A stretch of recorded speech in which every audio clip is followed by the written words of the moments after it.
ओम श्री गणपते नमः। ओम श्री साईनाथाय नमः। श्री साई सचरित्र अध्याय 6 का तृतीय। ओम साई राम। और मेरा यह अनुरोध है आप लोगों से कि कृपया आप ये चरित्र को जरूर पढ़ें। इससे आपके मन को शांति मिलेगा और मन की जो भी चंचलता है, कुविचार है, वो सब का मतलब दमन होता है और बाबा आपको सुख शांति से रखेंगे। बाबा इसमें हिंदू मुस्लिम एकता के बारे में इस अध्याय में बताए हैं। कृपया आप इसको सुने।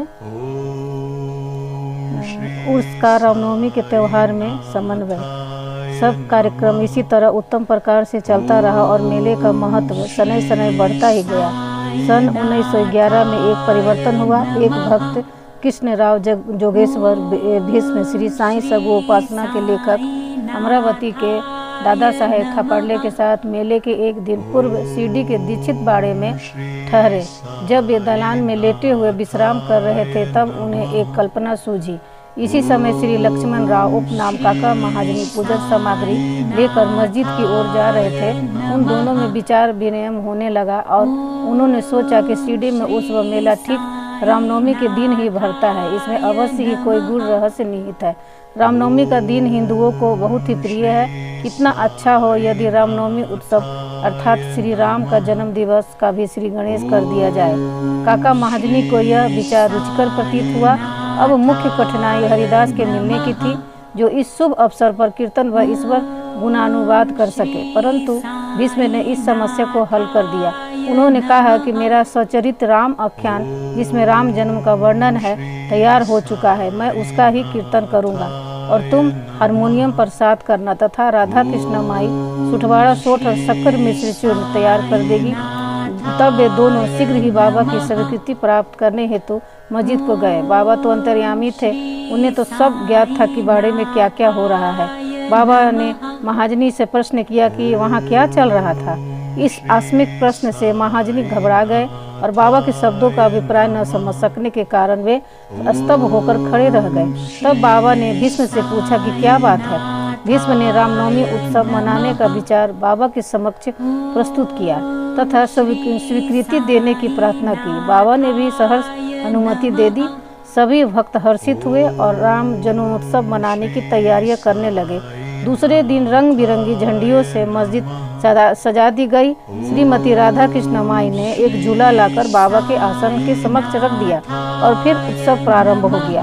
भीष्म कीर्तन करने को खड़े हो गए और महाजनी हारमोनियम पर उनका साथ करने लगे। तभी बाबा ने महाजनी को बुला भेजा।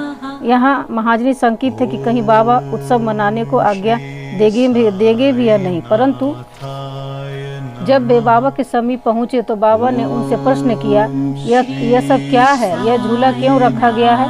महाजनी ने बतलाया कि रामनवमी का कार्यक्रम प्रारंभ हो गया है और इसी कारण यह पालना यहाँ रखा गया है। बाबा ने निम्बर पर से 2 हार उठाए।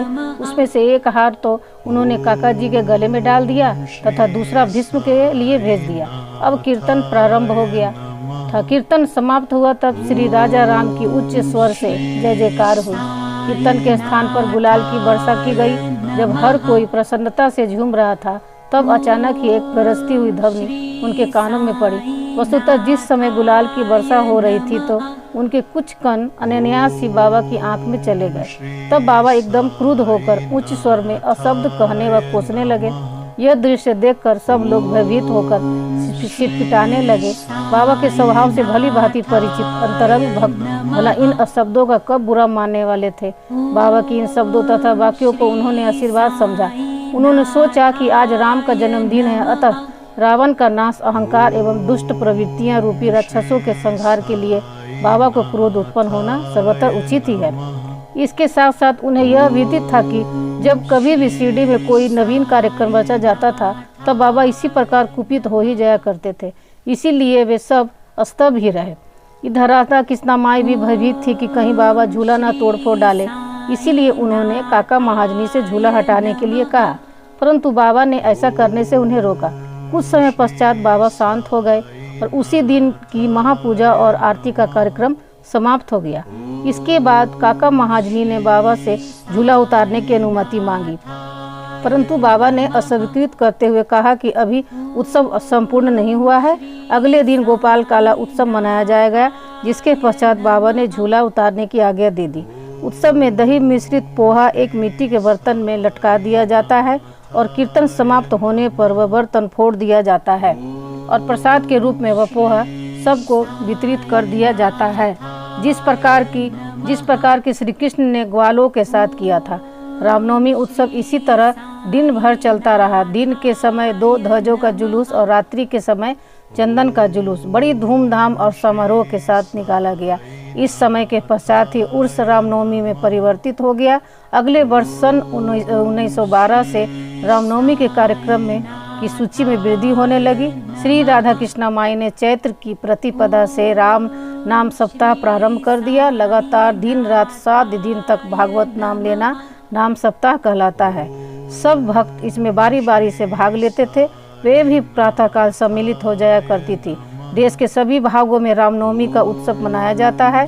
इसीलिए अगले वर्ष हरिदास के मिलने की कठिनाई पुनः उपस्थित हुई, परंतु उत्सव के पूर्व यह समस्या हल हो गई। 5-6 दिन पूर्व श्री महाजनी की बाला बुआ से अस्मात भेंट हो गई। बुआ बाबा साहेब आधुनिक तुकाराम के नाम से प्रसिद्ध थे और इस वर्ष कीर्तन का कार्य उन्हें ही सौंपा गया।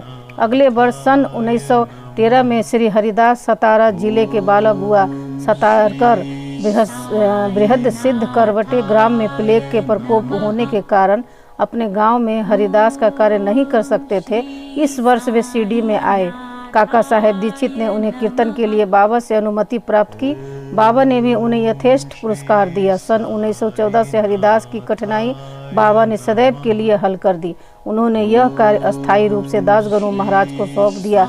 तब से वे इस कार्य को उत्तम रीति से सफलता और विद्वता पूर्वक पूर्ण लगन से निभाते रहे।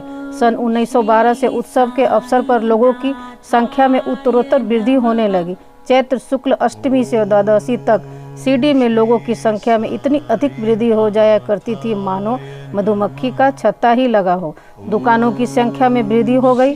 प्रसिद्ध पहलवानों की कुश्तियां होने लगी। गरीबों को वृहद स्तर पर भोजन कराया जाने लगा। राधा कृष्णा माई के घोर परिश्रम के फलस्वरूप शिरडी को संस्थान का रूप मिल गया। संपत्ति दिन प्रतिदिन बढ़ने लगी। एक सुंदर घोड़ा, पालकी, रथ और चांदी की अन्य वस्तुएं, बर्तन, पात्र, शीशे इत्यादि भक्तों ने उपहार में भेंट किए। उत्सव के अवसर पर हाथी भी बुलाया जाता था। यद्यपि संपत्ति बहुत बढ़ी, परंतु बाबा उन सब से सदा निरपेक्ष ही रहते थे। वे सदैव उसे उपेक्षा की दृष्टि से देखते और सदैव की भांति ही साधारण वेशभूषा धारण करते थे। यह ध्यान देने योग्य है कि जुलूस तथा उत्सव में हिंदू और मुसलमान दोनों ही साथ साथ कार्य करते थे, परंतु आज तक न उसमें कोई विवाद हुआ और न कोई मतभेद ही। पहल तो लोगों की संख्या 5000-7000 के लगभग होती थी, परंतु किसी वर्ष तो यह संख्या 75,000 तक पहुंच जाती थी। फिर भी न कभी कोई बीमारी फैली और न ही कोई दंगा हुई। बोलो श्री सद्गुरु साईनाथ महाराज की जय। अगर हमसे कोई त्रुटि हुई पढ़ने में तो हमें प्लीज़ क्षमा करिएगा। इसका अगले अध्याय अगले अंक में।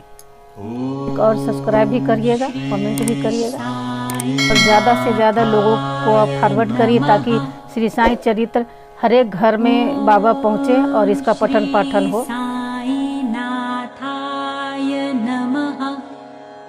ओम श्री साईनाथाय